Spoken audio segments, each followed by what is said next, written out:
Você está ouvindo o podcast da Genial Investimentos. Fala pessoal, bom dia. Começamos aqui mais um Morning Call nesta segunda-feira, dia 15 de maio. Sou Felipe Vilegas, estrategista de ações da Genial Investimentos. Bom pessoal, nesta segunda-feira, o mercado financeiro global inicia a semana com avanços nas principais bolsas, enquanto os investidores aguardam o progresso nas negociações sobre o teto da dívida nos Estados Unidos. O presidente americano Joe Biden e o presidente da Câmara, entre outros líderes do Congresso norte-americano, tem uma reunião agendada aí para amanhã, terça-feira, e o mercado, segue acompanhando esse movimento que já segue por algumas semanas. Importante dizer que os investidores estão precificando, sim, o risco, de uma certa inadimplência dos Estados Unidos, já que o descumprimento aí das suas obrigações até o início de junho, até o início do mês que vem, poderia afetar aí os títulos do Tesouro norte-americano com vencimentos mais próximos. Atualmente, esse rendimento está na faixa aí próximo dos 5,5%. Assim, pessoal, o mercado continua monitorando essa questão, mas conforme eu comentei com vocês, há uma expectativa, de que isso tenha uma solução e acredito que isso deva aí acontecer nos próximos dias, nas próximas semanas. Para falar então sobre o desempenho das bolsas, a gente teve na Ásia um fechamento em alta, Bolsa de Xangai na China subindo 1,17%, Bolsa de Hong Kong subindo quase 2%. Na Europa nós temos Londres subindo meio, mesma movimentação para a Bolsa Francesa, e em Frankfurt, na Alemanha, alta de 0,24%. Futuros norte-americanos, o S&P subindo 0,40%, mesma movimentação para Dow Jones, Nasdaq subindo um pouquinho menos, alta de 0,30%. O VIX, que é aquele índice do medo, subindo 2%, na faixa dos 17,38 pontos. Em relação ao dólar index DXY, uma queda leve de 0,16%, 102,52 pontos. Taxa de juros de 10 anos nos Estados Unidos subindo 0,58 a 3,48. Bitcoin voltando a subir forte, 2%, na faixa dos 27.390 dólares a unidade. Sobre o noticiário na China, pessoal, as últimas movimentações que nós temos por lá é que foi divulgada a taxa de empréstimo de médio prazo, ela que foi mantida em 2,75, conforme já era previsto aí pelos economistas. Esse é o sexto mês consecutivo, pessoal, em que a China ela também injeta liquidez no seu sistema financeiro. Isso é uma das justificativas pelas quais a gente acabou tendo aí um dia também mais positivo por lá. Na Europa, pela manhã, a gente também teve a divulgação de dados sobre a produção industrial, esse número que apresentou um desempenho mais fraco do que as expectativas. E para a gente falar sobre commodities, pessoal, a gente tem o petróleo apresentando uma alta nesta segunda-feira. O petróleo WTI negociado em Nova York subindo 0,34, 70 dólares o barril.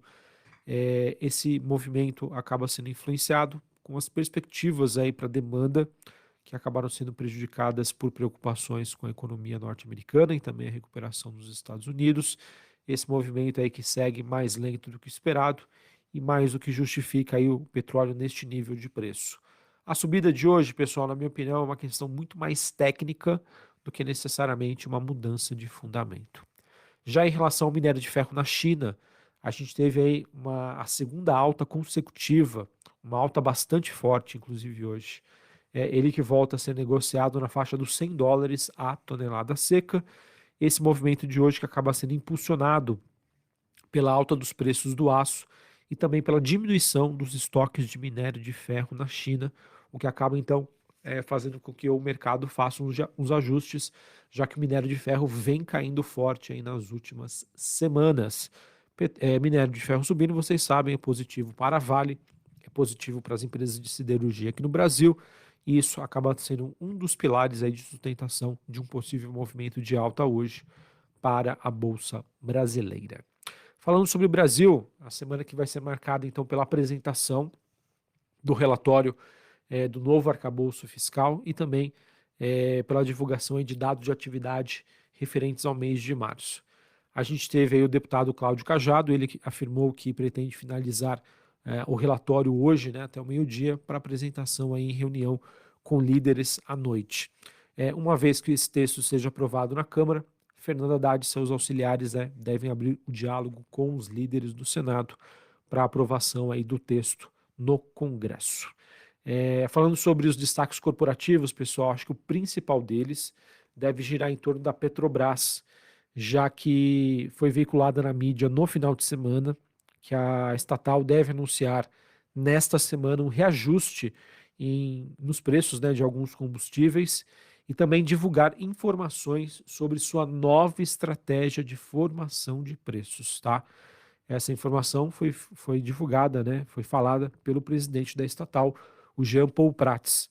Ele que não especificou, né, se vai haver um aumento, uma redução, enfim, nem em quais combustíveis. Só diz que vão existir mudanças e também tanto nos preços quanto também envolver aí a questão da estratégia, né, que engloba a formação de preços dos combustíveis da Petrobras. Minha percepção, pessoal, olhando para o histórico, né, para o passado, olhando em torno das expectativas do mercado, acredito que, a princípio, deveremos ter uma reação negativa até a conclusão aí dessas informações. Então, se a gente tem a Vale, né, como apoio positivo para a Bolsa, Petrobras, na minha opinião, jogaria na contramão. Então vamos acompanhar aí como que Bovespa vai conseguir se sair nesta segunda-feira, dado que as duas empresas têm um peso significativo. Petrobras teria tudo hoje para ter um dia positivo, a alta do petróleo nos mercados internacionais. Porém, pessoal, diante aí dessa expectativa de mudanças na estratégia de formação de preços, que foi um dos principais pilares de sustentação de todos os resultados que a companhia entregou, inclusive no primeiro trimestre de 2023. Então, vamos ver aí como esse processo vai evoluir. Falando ainda sobre o noticiário corporativo, a temporada de balanços do primeiro trimestre aqui no Brasil, que está chegando ao seu final.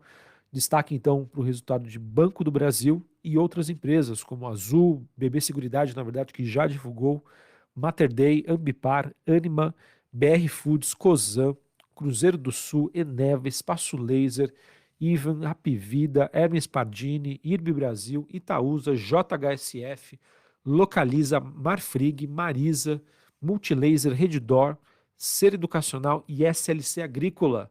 Todas essas empresas divulgarão seus resultados hoje, após o fechamento do mercado, fechando aí com chave de ouro a temporada de balanços aqui no Brasil.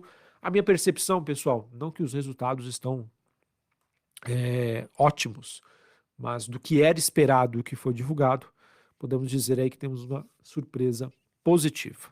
Beleza? Bom, pessoal, então era isso que eu tinha para trazer para vocês nessa segunda-feira. Bolsa que começa, as bolsas globais, então, que começam um dia com poucas novidades. O principal tema a ser acompanhado aí pelo mercado gira em torno da negociação aí sobre o teto da dívida norte-americana, expectativa de uma conclusão aí amanhã ou nos próximos dias. O noticiário corporativo segue no radar, temporada de balanços, e vamos ver como vai se dar essa nova política de preços da Petrobras.